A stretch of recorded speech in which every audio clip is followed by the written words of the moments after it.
네, 3월 10일, 벌써 3월 10일. 누가복음 16장 1절에서부터 13절. 이게 사실 보통 10절까지 끊기도 하고, 그리고 11절부터 이후로 연결하기도 하는데, 오늘 본문 그대로 한번 나눠보겠습니다. 우선은 우리가 생각하는 것 이상으로 부에 대한 경고, 그리고 재물에 대해서 상당히 많이 말씀하고 있다는 것이죠.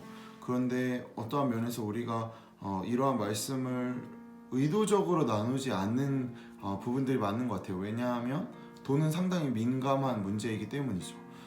그래서 저는 오히려 이게 청년부에서만 가능하다고 말할 수는 없지만 청년부에서 많이 그래도 다룰 수 있는 것 같아요. 왜냐하면 우리는 아직 그 돈의 큰 민감함을 깊이 있게 느끼지는 못하니까요. 그게 우리의 강점인 것 같기도 하고요. 우선 첫 번째, 주인은, 여기서 말하는 주인은 계속해서 그 부자를 이야기합니다. 이 글에서는. 그런데 여기에 있어서의 그 비유의 주인은 하나님이신 거고, 여기에 나타나는 청지기는 이스라엘인 거죠. 하나님이 이스라엘에게 맡긴 일이 있었어요. 그런데 그가 올바로 행하지 않았죠. 그가 올바로 행하지 않는, 저는 이걸 어떻게 이해했냐면 1절부터 4절까지 끊고 5절부터 8절까지 끊어서 이해했는데, 하나님이 주인이고 그 청지기의 역할을 하는 이스라엘인데, 그 이스라엘을 이끌어가는 사람들은 누구였죠? 바리새인들, 제사장들, 사두개인들, 율법학자였죠. 다 부자였어요. 그런데 이들이 행한 방법은 이렇게 불의한 일을 하는 거죠. 오히려 율법의 규칙을 더 단단히 함으로 이렇게 해서 이스라엘이 더 거룩해질 거라고 이야기했지만, 사실은 이를 통해 오히려 배제된 사람들이 있었죠. 고아나 과부나, 이들이 누구죠? 이 세대의 아들들이죠. 선택받지 못하고 오히려 더 외면받았던 사람들. 그렇기 때문에 저는 이게 굉장히 중요한 비유인 것 같아요. 첫 번째는 돈에 관한 이야기일 수도 있지만, 오히려 이 안에 감춰진 것은 하나님 나라에 관한 이야기죠. 그래서 9절 질문한 것처럼, 그래서 불의한 재물로 친구를 사귀라. 그러면 그 재물이 없어질 때 그들이 너희를 영주할 처소로 영접하리라. 그러니까 악한 재물이라도 나누면 하나님 나라에 거할 곳이 있다. 차라리. 그러니까 그러면 나는 악한 재물을 가져가지고 하나님 나라에 대하면 되는 건가요? 차라리. 비유라는 거예요.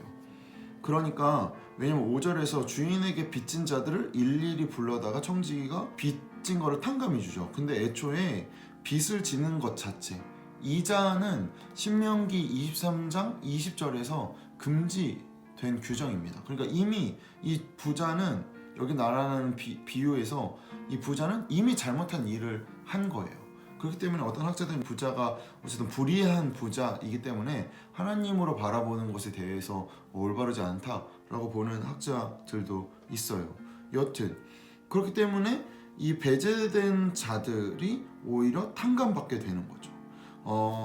예수님이 말씀하시는 이 배제되는 결과에 대해서 예수님이 하는 행동들은 더 대담한 것이었죠. 그리고 나서, 왜냐면 배제된 자들에게 갔으니까요. 그러고 나서 이 비유의 교훈이 나타나죠.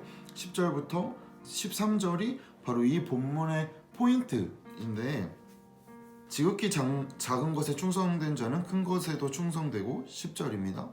지극히 작은 것에 불의한 자는 큰 것에도 불의하다. 이것은 성실로 바꿀 수 있을 것 같아요. 지극히 작은 것에도 성실한 사람은 큰 것에도 성실하고, 지극히 작은 것에도 성실하지 못한 사람은 큰 것에도 성실하지 못한다. 이 성실은 무엇을 의미하는 거죠? 성실하게 돈을 사용하는 것, 그리고 돈보다 하나님께 더 성실해야 되는 것, 그리고 외면의 모습만 성실하는 것이 아니라 마음의 성실. 왜냐하면 돈은 소유물이 아니라 위탁물이기 때문이에요. 돈을 소유물로 주장하는 순간 무슨 일이 우리 삶에 벌어지고 있죠? 내 소유를 지키기 위해 누군가를 배제하고 끊임없이 그에게 불의를 행하고, 그리고 나의 것을 지키기 위해 나의 성을 더 많이 쌓고, 이것이 나타나고 있는 일이잖아요. 그렇기 때문에 우리가 더 기억해야 되는 거죠. 재물을 대하는 태도가 결국 우리가 이 세상을 어떻게 살아가는지를 말하고 있다는 사실을 기억해야 될 것 같아요. 그래서 제가 자주 나누지만, 내가 무엇을 살아가고 있는지를 바라보려면 내 카드 명세서를 보는 것이 굉장히 중요합니다. 그래서 나는 어디에 쓰이고 있는지, 나는 맡겨진 자로 행동하고 있는지, 아니면 내 것을 쓰고 있는 건지. 그리스도인에게 모든 것은 맡겨진 것이죠. 왜냐하면 주인은 하나님 한 분뿐이니까요. 그래서 저는 무엇에 충성하고 있는지에 대해서 오늘 말씀을 통해 생각해 보았습니다. 어떤 것을 성실하게 행동하는지. 사실 누가 보면 이 계속 비유로 하나님의 나라가 나오기 때문에 참 어렵죠. 참 어려워요. 그렇겠지만 그래서 더 우리가 풍성하게 상상할 수 있고 고민할 수 있는 것 같습니다. 그러니 의도적인 선행을 꼭 월급으로 하세요. 의도적인 선행을 꼭 돈으로 하십시오. 그리고 자꾸 기억하세요.